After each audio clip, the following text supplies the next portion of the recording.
ये करना है हम लोग को। आर्टिकल 2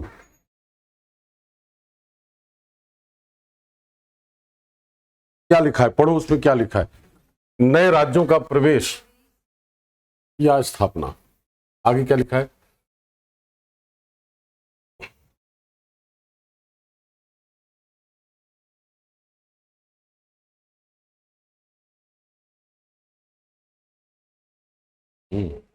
दो शब्द हैं यहां, एक है प्रवेश और एक है स्थापना। अंग्रेजी में प्रवेश को कहते हैं एडमिशन और इसको कहते हैं एस्टैब्लिशमेंट।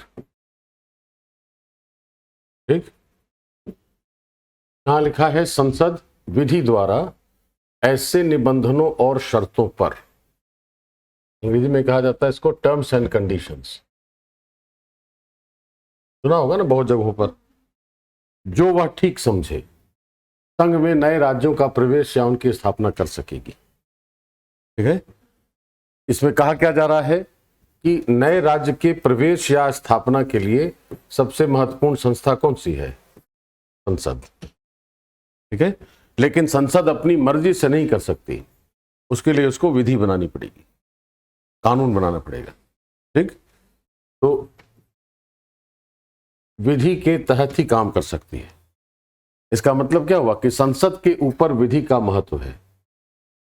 बिना कानून के संसद कोई काम नहीं कर सकती और संसद के अलावा कोई नहीं कर सकता। संसद ही कर सकती है अकेली, राइट, लेकिन बिना विधि के नहीं कर सकती, इसलिए विधि ज्यादा महत्वपूर्ण है संसद से, है ना। आगे क्या है? ऐसे निबंधनों और शर्तों पर जो वह ठीक समझे, जो संसद को उचित लगता है। जिस समय मान लिया 1956 में जब राज्य बनाना था तब संसद को क्या अच्छा लगा, आज के समय जो राज्य बनाना है उस वक्त संसद को जो उचित लग रहा है वह शर्त तय करेगी संसद, और उसी शर्त पर नए राज्य का प्रवेश करा सकती है। तो मान लिया अगर हमारे पास अभी 28 राज्य हैं, कोई एक नया राज्य बाहर से प्रवेश कराना है या स्थापना करानी है, इन राज्यों के लिए जो नियम कानून है उनसे अलग हटकर भी संसद नए राज्य का प्रवेश करा सकती है। क्यों? क्योंकि लिखा है कि ऐसे निबंधनों और शर्तों पर जो वह ठीक समझे।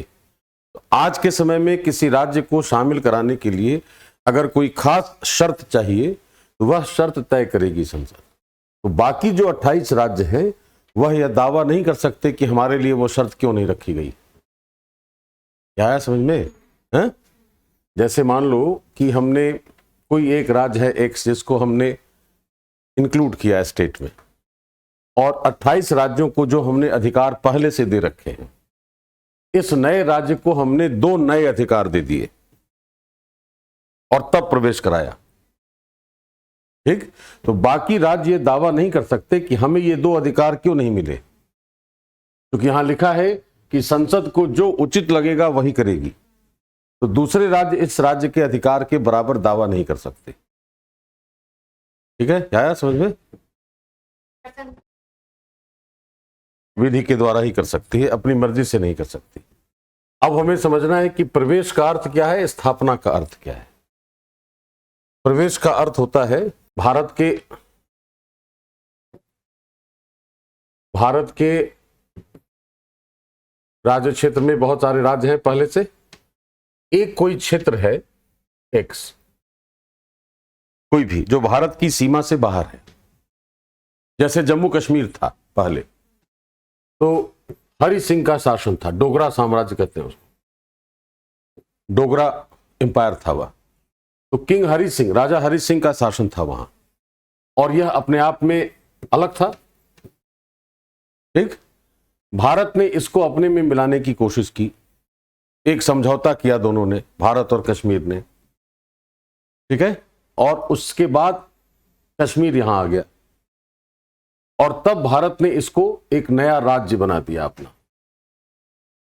ठीक है, तो कहा जाएगा कि प्रवेश का अर्थ वह होता है कि किसी भी विधि द्वारा, किसी अंतर्राष्ट्रीय संधि द्वारा, किसी भी बाहरी क्षेत्र को जब हम अपने क्षेत्र में शामिल करते हैं, उस क्षेत्र की अपना राजनीतिक ढांचा पहले से बना होना चाहिए। नहीं आया समझ में? जैसे यह जो राज्य यह था जम्मू कश्मीर। इसमें एक सरकार थी या शासन था उसका अपना संविधान था, उसकी अपनी जनता थी और उसका अपना क्षेत्र था, सारा कुछ। तो कहा जाएगा कि ऐसी कोई भी इकाई जिसका अपना राजनीतिक ढांचा पहले से काम कर रहा था, अगर उस ढांचे वाली इकाई को हमने किसी संधि या समझौते के तहत अपने राज्य क्षेत्र में मिलाया है तो उस प्रक्रिया को कहा जाएगा प्रवेश। आया समझ में? अब दूसरी स्थिति हो सकती है, जैसे एक और क्षेत्र है हमारा सिक्किम राज्य है ना अभी, तो सिक्किम पहले भारत और चीन के बीच है, इधर चाइना इधर भारत। तो सिक्किम अलग से एक क्षेत्र था। यहां हमने कराया जनमत संग्रह, वोटिंग कराई हमने जनता से कि आप भारत में शामिल होना चाहते हैं या नहीं। तो अधिकांश जनता ने भारत के पक्ष में मतदान किया, तो हमने जनमत संग्रह से इसको मिला लिया यहां, ठीक है। इसको हमने मिलाया समझौते से और इसको हमने मिलाया जनमत संग्रह से। दोनों जब भारत में आ गए तब उनको हमने राज्य का दर्जा दिया, ठीक है। तो जब हम ऐसे किसी क्षेत्र को, जहां मान लो ऐसा ढांचा नहीं भी है, उस क्षेत्र को हमने अर्जित किया है, यहां लिखा है ना, ऐसे अन्य राज्य क्षेत्र जो अर्जित किए जाएं, एक में लिखा है अर्जित क्षेत्र,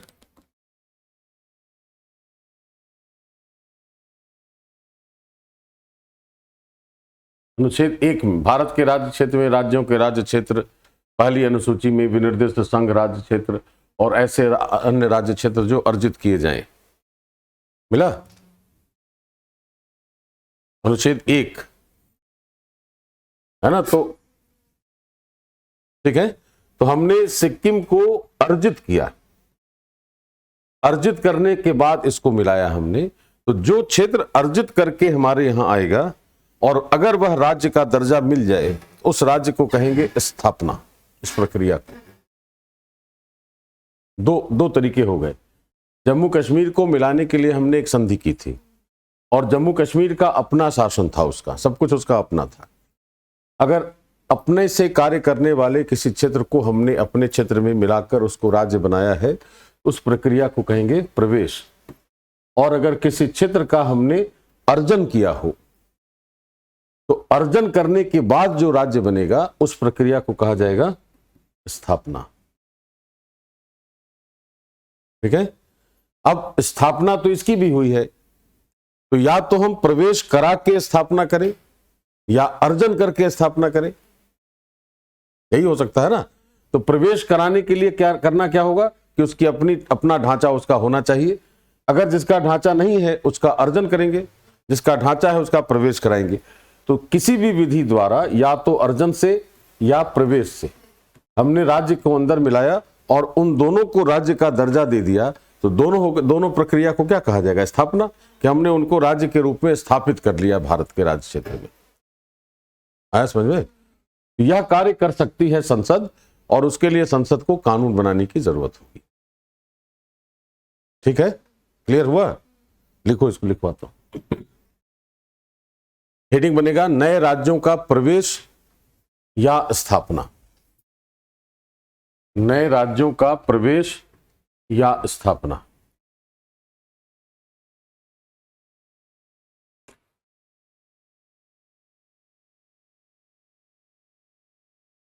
देखो, अनुच्छेद 2 के तहत संसद को यह शक्ति है, अनुच्छेद 2 के तहत संसद को यह शक्ति है कि वह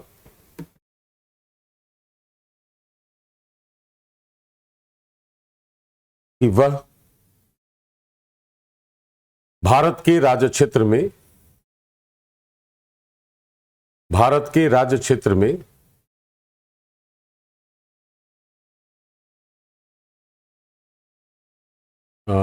विधि के द्वारा, या ठीक है लिखो, विधि के द्वारा किसी नए राज्य का प्रवेश या उसकी स्थापना कर सकती है। या उसकी स्थापना कर सकती है।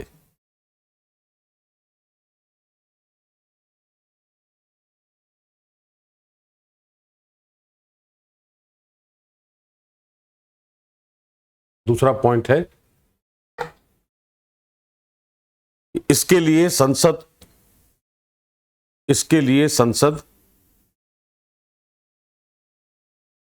नए नियमों और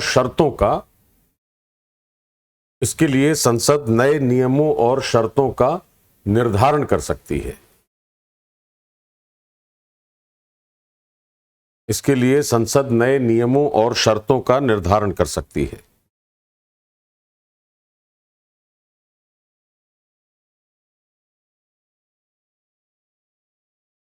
अगला पॉइंट है, इससे यह स्पष्ट है कि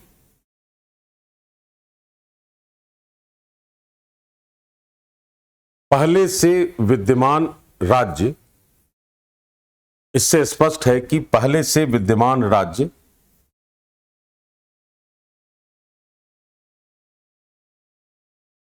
नए राज्य के समान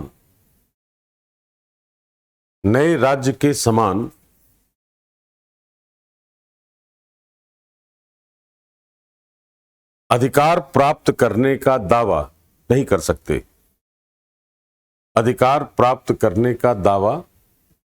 नहीं कर सकते। वाक्य आया समझ में आया?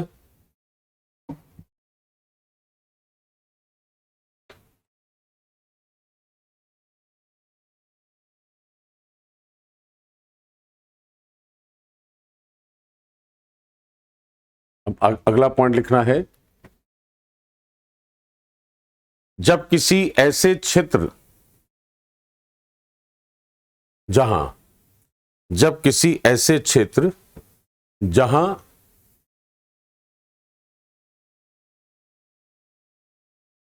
उसकी राजनीतिक इकाई पहले से कार्य कर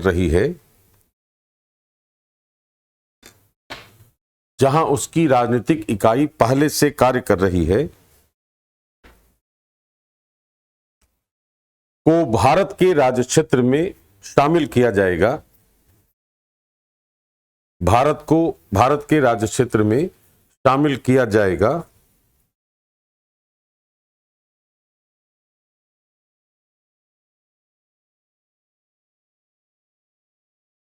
तो उस प्रक्रिया को प्रवेश कहा जाएगा। स्पष्ट हुआ?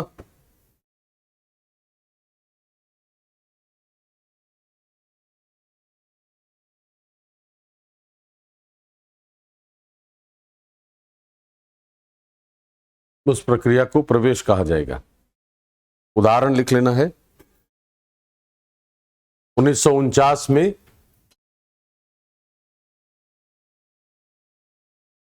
विलय पत्र एक एग्रीमेंट था। 1949 में विलय पत्र द्वारा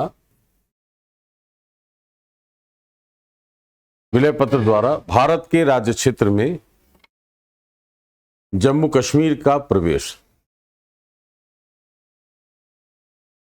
कश्मीर का प्रवेश अब याद रहेगा। अगला पॉइंट लिखना है,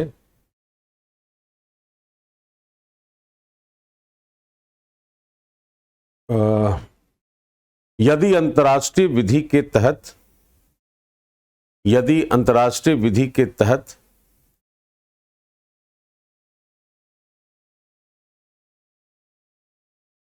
किसी प्रक्रिया द्वारा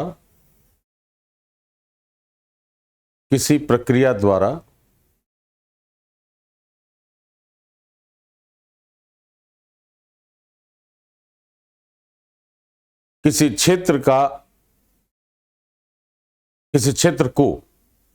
क्षेत्र को भारत के राज्य क्षेत्र में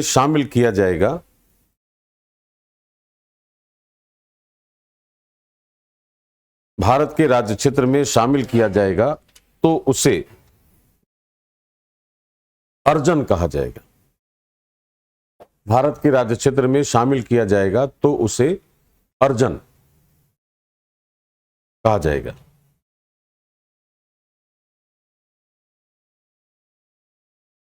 उदाहरण हो गया जैसे जनमत संग्रह द्वारा सिक्किम का अर्जन, जनमत संग्रह द्वारा सिक्किम का अर्जन।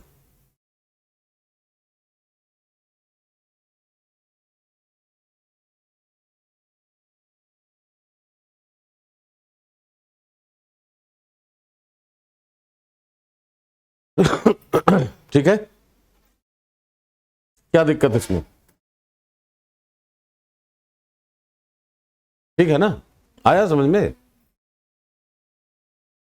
अब तीसरा अनुच्छेद है, ये तो खत्म हो गया, निरस्त हो गया। निरसित का मतलब इसको हटा दिया गया संविधान से।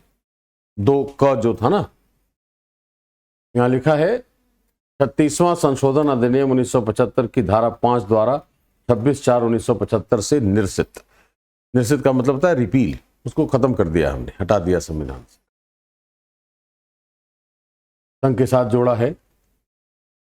जोड़ा गया है, मतलब ये अर्जन के बाद उसको हमने भारत में शामिल किया था, तो संघ में मिला दिया। सहयुक्त का मतलब वही होगा ना, हमने मिला दिया उसको। हाँ, तो 75 से ही सिक्किम अलग राज्य है ना। 1975 से ही Sikkim is given granted status of state. तो जैसे हमने राज्य का दर्जा दे दिया उसको, इस आर्टिकल की कोई जरूरत नहीं थी।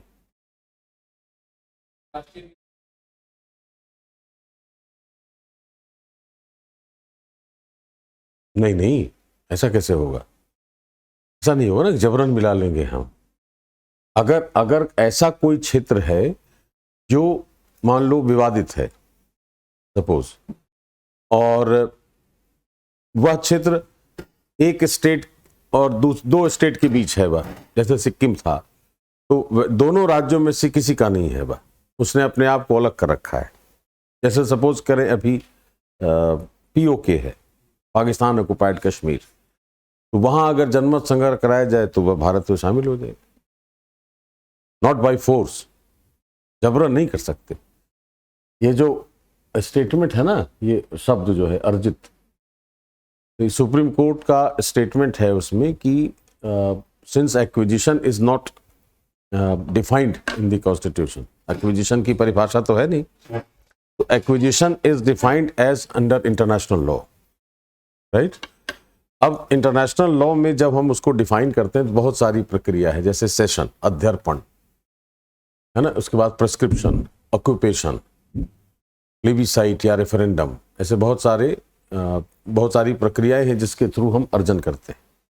लेकिन कोर्ट यह कह रहा है कि this word does not give power to parliament to acquire a territory by force.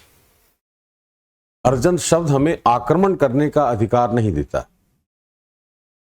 अगर अंतर्राष्ट्रीय संधि में, समझौते में हमने प्राप्त कर लिया है उसको, तब आक्रमण करने का अधिकार नहीं देता, इनिशिएट करने का।